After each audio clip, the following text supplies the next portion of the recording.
And of course, we'll be discussing Nigeria's call for good governance and then the desire by several Nigerians for President Tinubu to actually make some very bold moves in governance as we continue with 2024. Well, tonight I'm being joined by a top flight panel to help dissect all that you've heard from the Senior Advocate of Nigeria, Dr. Olisa Ikokwu. I'm being joined right now by Arise News analyst and former chairman of the editorial board of Daily Trust newspaper, Mahmud Jega, and also the journalist and political affairs commentator, Arise News analyst, Dr. Constance Ikokwu. Thank you so much for joining us. Thank you. So let me start with you, Mahmud. Yeah. Very strong words here. You can see the feelings, the pains. These were people who were on the streets in the 80s fighting for democracy and all of that. And now we've got democracy. In this Fourth Republic, he's just pained that it looks like this thing is not working. The president needs to just sit up and take some very bold decisions. And the National Assembly has to be there to support him. But even if it doesn't, he's asking President Tinubu to use his administrative powers to do more for Nigerians. What do you have to say about that? There's a limit to executive power. And in any case, you see, the late Professor Femi Odekunle spoke about this when the issue of restructuring came up after the 2015 election. He said, look, you have to win an election on a certain mandate. You don't bring mandates from outside in the middle of the term. On smaller issues, fine. But on fundamental issues, if this is what you want to do with Nigeria, campaign on that basis, make it very clear to the electorate that this is what you are going to do. If they elect you on that basis, then you have a mandate to go ahead and do that. But it is not correct, as far as I can see, for Dr. Olisa Ikokwu to try to hoist on President Tinubu a huge and complete change of agenda from the one that he campaigned on and was elected, and you say you must do this in order to, even to the point of crashing. Everything you have to do it within the Constitution right now. Yeah, I was being afraid so that it doesn't make a dictator out of President Tinubu. No, if you want to change the Constitution, you can. You can restructure Nigeria, provided you can get the 2/3 majority in the National Assembly and also simple majorities in 2/3 of the state assemblies to enact a new constitution. You can still do that. But anything outside that, you will be like Niger Republic, and the ECOWAS will suspend you. Yeah, Dr. Constance Ikokwu, that's the reality of restructuring Nigeria. Whatever views you have, whatever ideas you have, there's a structure, and that's that if for you to change the constitution, the National Assembly has to support you. And even when the National Assembly does that, you need to have the state houses of assembly to actually support you. How far can President Tinubu go based on what Dr. Ikokwu is advising him to do? Because according to him, a lot of Nigerians are suffering. So let's look at the conversation this way. I think this discourse shows us that politics underpins everything that we do. It is central to our progress and survival as a nation. And so why is it that we are still where we are? Because we haven't gotten the politics right. You must get politics right. And then you ask the logical question, why are we not getting the fundamental questions of politics right in our country? I think it's partly because we do not have that elite consensus on what is right and good for our nation, or we haven't decided. So why are we not having that elite consensus? It's also partly because the petty bourgeoisies are the elites, and they are much more interested in things that their own personal selfish interests rather than the greater good. These are difficult questions. These are difficult issues, whether you campaign during the election with it or whether you do not. It is important that we as a nation resolve this, however we're going to go about it. And so if we do not have rational and reasoning and yield to reasoning to do these things, we're just joking. Okay, Mahmud Jega, he's also calling on a platform to be created and where you have like Arewa Consultative Forum, Ohaneze Ndigbo, and then of course Afenifere to be brought in to discuss a new Nigeria. How would this be different from the 2014 National Conference if we are doing this? I'm very sorry, it is a very fallacious assumption.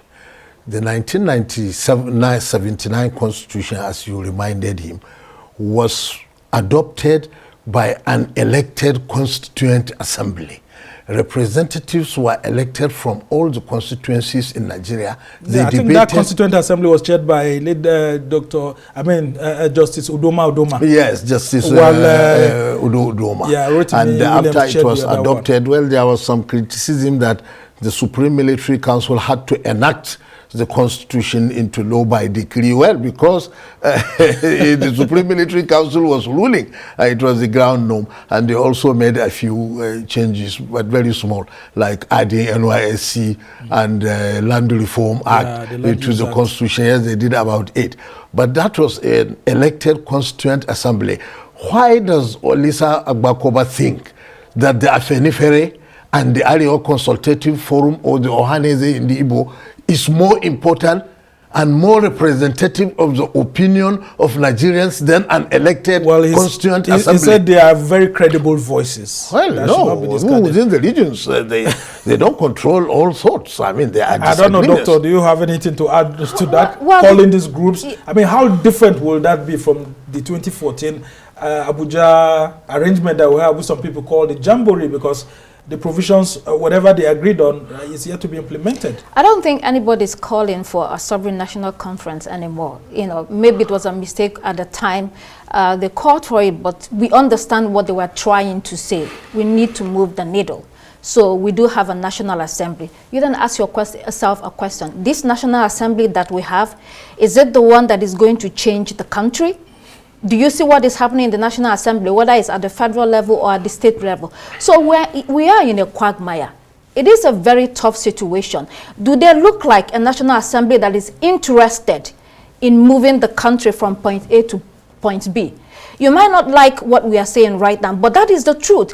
It looks like a National Assembly that is more interested in pushing further their selfish interests. Yes, you might say they were elected. A lot of them didn't win elections anyway. We know how elections are won in Nigeria. They have their certificates. They do have their certificates, but that doesn't make them legitimate. Do you understand? You might have power, you might be in position. It doesn't mean that you have legitimacy, and that's part of the crisis that we are facing. All right. Mahmud, just before we round off this conversation, I asked Dr. Olisa Agbakoba a very important question. Taking a look at all of this, it's difficult for you to reach a consensus from Nigerians on very basic issues. And so sometimes you see presidents, when they're in power, doing some little things. Do you think that President Tinubu is doing some sort of restructuring at the moment from a little level, because he's already thinking of introducing forest guard, he's already thinking of introducing solid minerals police, and then CBN is moving some departments to Lagos, we hear Federal Airports of Nigeria, and some little things within the executive powers that he has? Those are completely within the powers and also the responsibilities of an executive president. Keep tinkering every day with whatever. But major constitutional issues must require a complete constitution. You see, the problems that are facing Nigeria, like all the economic problems, Naira, this and that, I don't think it's a constitutional problem. In any case, there was somebody who wrote, I said, look, the problem is the people. Whatever structure you adopt, I think there was someone who said, if you take Nigerians to Germany and you bring Germans to Nigeria, after a short time, Germany will become Nigeria and Nigeria will become Germany. You know, it is not structures. And the lawyer was talking about that you must sit down, the secessionists that we have, and the insurgency. Look, even Britain, who adopted their written constitution 900 years ago, they had a secessionist problem in Northern Ireland. There are violent groups in the United States, the Waco cult in Texas, in India, which seems to be a very good functioning third world democracy. There are all kinds of violent groups. A time will probably never come when you don't have people who are cantankerous, who are violent, who want out. You can rewrite the Constitution 100 times. The American Constitution, which looks to most of the world as perfect, there are still violent groups, of course. Apart from the school shooting that they have every day. With the January events under former President Trump, Well, I will just ask you to hold on. Let's just go on straight to our last story that we have. The Federal High Court sitting in Abuja on Wednesday declared null and void the provisions of the Nigeria Broadcasting Code, which authorizes the National Broadcasting Commission to impose fines on broadcast stations for alleged breaches of the code. The ruling, handed down by Justice Rita Ofili Ajumogobia, was on a suit instituted by Media Rights Agenda against NBC following the Commission's imposition of fines on a television station and 3 pay TV platforms in 2022 for allegedly undermining Nigeria's national security by broadcasting documentaries on banditry in Nigeria. Dr. Constance Ikokwu, what do you make of that? I mean, I think this is a victory for the media industry in Nigeria. And I think the kernel of the issue is that we have a National Broadcasting Corporation, commission that is like an umpire. So you have the sweeping powers to receive complaint, to adjudicate that complaint, to punish people, to impose fines, and to collect the fines at the same time. And, you know, in most cases, there's little or no fair hearing for the organizations. You just slammed this money, on fines on top of them and expect them to pay. So I think this is one of the reasons why it's good to have the rule of law. It's very critical to our democracy, and these people have gone to court and have gotten a judgment. And I hope that the NBC would agree with the court and abide by it. I think this is very important because you want a free media. I think the media is about the only institution in Nigeria today that is saving Nigerians. Right. A lot of people have given up hope. The media, through the media, we need to inspire people and continue to give hope. If that is gone, I do not know whether we'll still have a country. All right, interesting submission there. Mahmud Jega, let's talk about how the court was very angry that the NBC seems to be usurping the powers of the court by imposing these very huge fines. It looks like NBC has come full circle. Honestly, when I read the report, I agree entirely with what the court said, that that judicial power, that fining somebody is a judicial function, and that has to be done by the judiciary.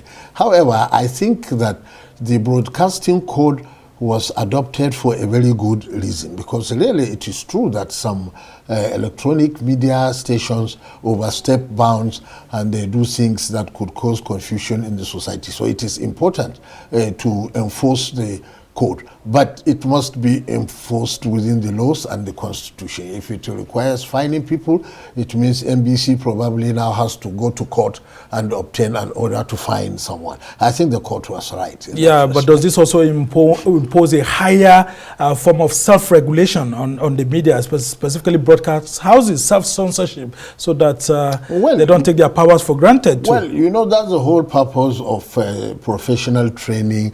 There is very little, for example, control of the print media, but it is assumed that the editors and editors-in-chief are well-trained professionals.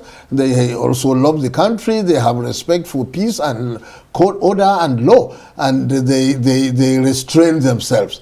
It's supposed to be the same in the electronic media. It's just because violations of the code in the electronic media bring more instant trouble than in the print unlike that media, of the print. unlike print, exactly. I don't know if you have anything to add. Just 30 seconds before we go. Yes, the media has power, but with power comes great responsibility. So as media professionals and personnel, I think we should definitely be careful in the way that we run our organizations, because at the end of the day, it's for the interest of the country.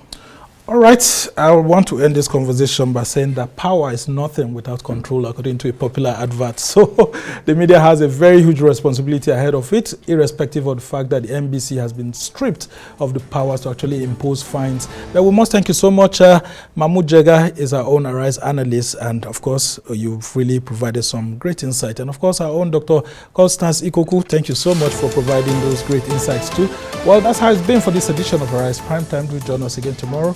From me and the entire team here in Abuja, goodbye and thank you for watching.